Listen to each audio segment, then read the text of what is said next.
Hello et bienvenue dans cette nouvelle vidéo bullet journal du mois de septembre. Avant de commencer, je vous montre rapidement mon mois d'août qui est, je pense, toujours mon mois préféré.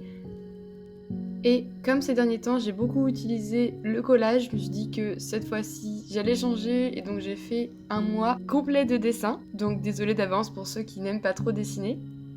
Pour le thème du mois de septembre, je me suis dit que pour la plupart d'entre nous, c'est surtout le mois de la rentrée scolaire. Je sais qu'il y en a qui avaient vraiment hâte et d'autres pas du tout de retourner en cours. Et pour changer du thème habituel scolaire, j'avais très envie de m'inspirer d'une école très connue. Et c'est pour ça que mon thème de septembre, c'est un mélange entre Harry Potter et les animaux fantastiques. Je n'en avais pas fait pour le mois d'août, donc là, comme j'avais très envie de faire une page de présentation, je me suis fait plaisir. Donc pour ça, j'ai simplement repris différents éléments d'univers comme le chapeau, les lunettes d'Harry Potter, le nifleur, trop mignon. J'adore le nifleur. Le 9 3/4 et des livres de cours. C'est assez simple, mais au moins on comprend directement de quoi je veux parler. Et ensuite, je suis venue découper la page comme d'habitude sur le côté pour créer une ouverture sur la double page d'après.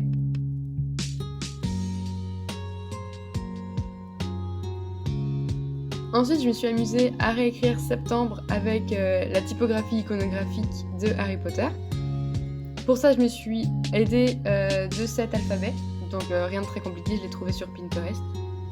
Et donc, pour ma double page mensuelle, j'avais très envie de la représenter au niveau de la gare, puisque début de mois, début d'histoire, bon, j'aimais bien. C'est pour ça que j'ai refait le 9 3/4 et que j'ai dessiné des valises et autres affaires d'apprentis sorciers.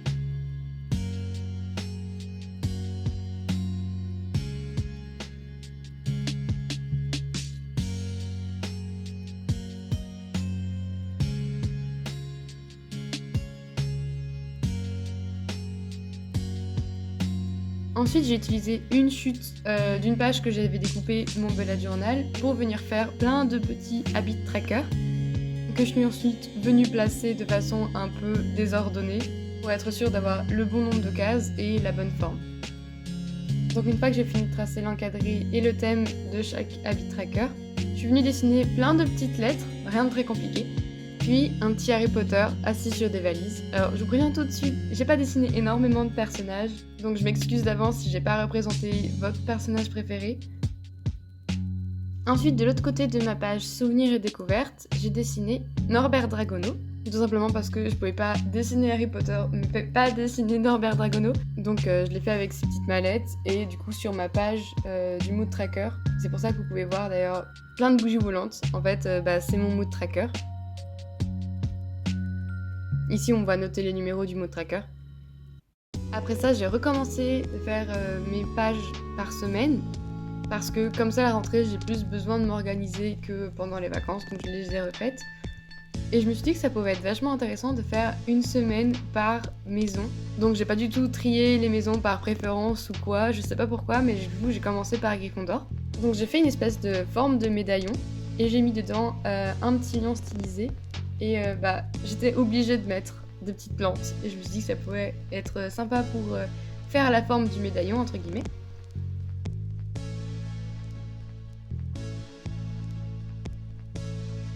Et ensuite, je suis venue faire des carrés tout autour de chaque jour. Donc c'est tout simple, c'est juste des rectangles avec un crayon de couleur rouge parce que Gryffondor.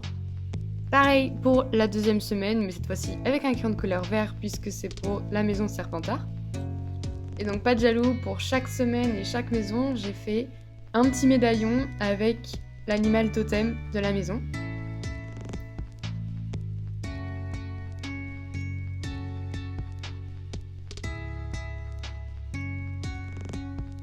Même chose pour le cerf d'aigle.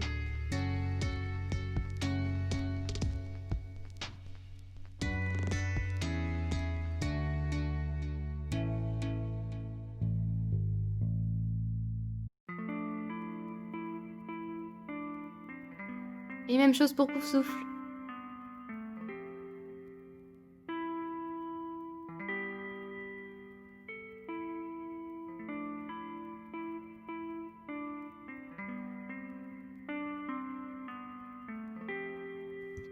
À la fin des 4 semaines, il restait 3 jours, donc j'ai juste fait une double page avec une partie gratitude, une partie notes et des petits dessins. Et je suis revenue avec les crayons de couleur faire chaque encadré avec une couleur de la maison.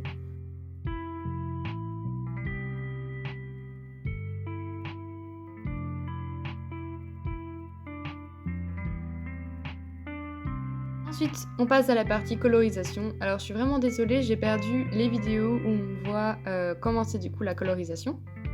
Donc pour me rattraper, je vous ai expliqué graphiquement ce que j'ai fait. Rien de très compliqué. Donc j'ai commencé avec un feutre par faire un fond gris derrière le nifleur. Ensuite j'ai ajouté des pentes de rose sur sa truffe et ses petites pattes. Puis avec un stylo doré, je suis venue décorer toutes les parties métalliques du dessin. Donc voilà ce que ça donne. Je sais que c'est pas très coloré, mais honnêtement j'aime bien parce que étant donné qu'il y a beaucoup d'éléments, je trouve ça plus facile à lire comme ça. Et j'aime beaucoup les reflets que donne le stylo doré, et c'est pour ça que j'en ai mis un petit peu partout.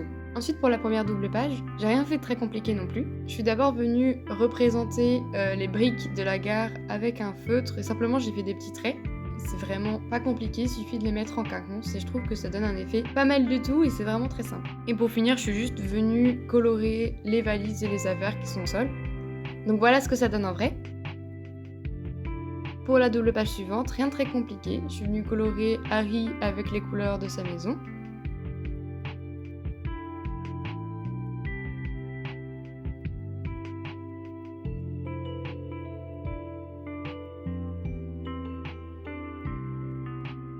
Et de l'autre côté, j'ai ajouté les couleurs sur Norbert.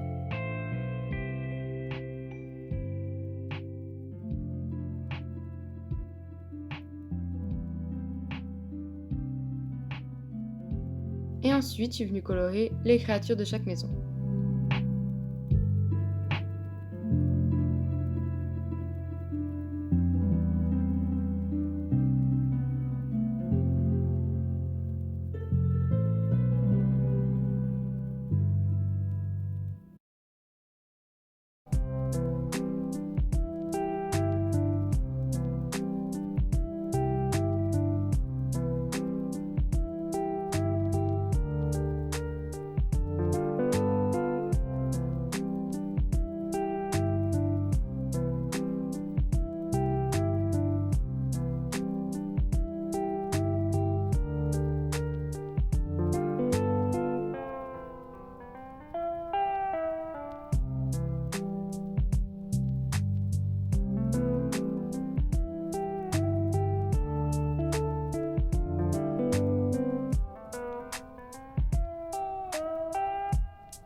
Sur la page gratitude, j'avais bien envie d'ajouter du coup l'élément floral qu'on trouve sur chacun des médaillons des créatures.